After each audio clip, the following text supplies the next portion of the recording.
Live in high definition from WBFF-TV in Baltimore, this is Fox 45 News at 10.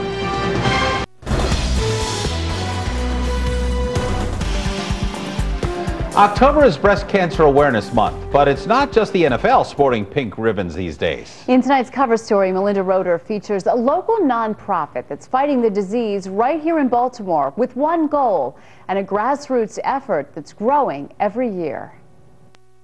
The surgeon is the person who's going to calibrate the pump. Counseling patients is a task nurse Marsha Oakley takes to heart. Having had breast cancer twice, I think I can relate to them. I've had two different kinds of surgeries and two different kinds of treatments, so I can certainly relate to that. Treatments and options are carefully explained. It's a very emotional time for them. It's very emotional. Mercy's Breast Center is where many women like Jill Mall, I was 32, yes, when I was diagnosed. Learn firsthand how to heal and how to cope. I panicked and I knew right away, and I did follow up right away. I went to a doctor the next morning, and within 24 hours I was diagnosed with an aggressive breast cancer and was in treatment 2 days later.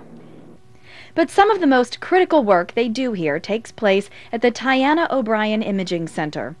She was young when she passed away, and she died when she was 48, so I was 25 and my youngest sister was 12. For Anne O'Brien and her sisters, losing their mother motivated them to create a legacy by reaching out specifically to young women. Because young people think they're invincible and they're not thinking about it, so our goal was really to get to people when they're young. Screening is crucial for prevention, but so is a positive approach. So when the O'Briens put together a fundraiser, they knew it had to be fun. So we created a party called Breast Fest. That's how it started. My sister started it at University of Georgia in Athens, and it's been going now for 12 years.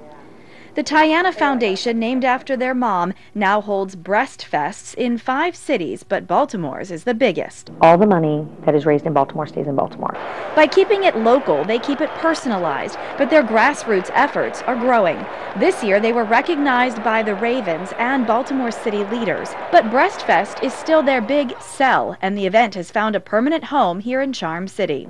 It's so Baltimore to some degree, because Baltimore is definitely a place that says, okay, well, I own a restaurant, I'll give you food. And while some national organizations have paved the way for pink ribbon crusades, the O'Briens still focus on the so-called little things, like personal care. They are an amazing family. When you look and you come in here and you see the Tyanna Center for Breast Imaging and you see the dollars at work helping the people in our community. A mission born of a mother's love. She was a very special person. Whose 5 daughters just wish she could be here to see it all. She would freak out. She would be really excited. And know the positive impact that a little hope So when you go home from the hospital can make in patients' lives. I love my life. Every day I wake up and say, I love my life. Melinda Roeder, Fox 45, News at 10. Well, Breast Fest takes place October 15th, and for more information, You can find a link to our website. Just go to foxbaltimore.com/newslinks. It's really hard to overstate just how important Steve Jobs has been to business. The legacy of Steve Jobs.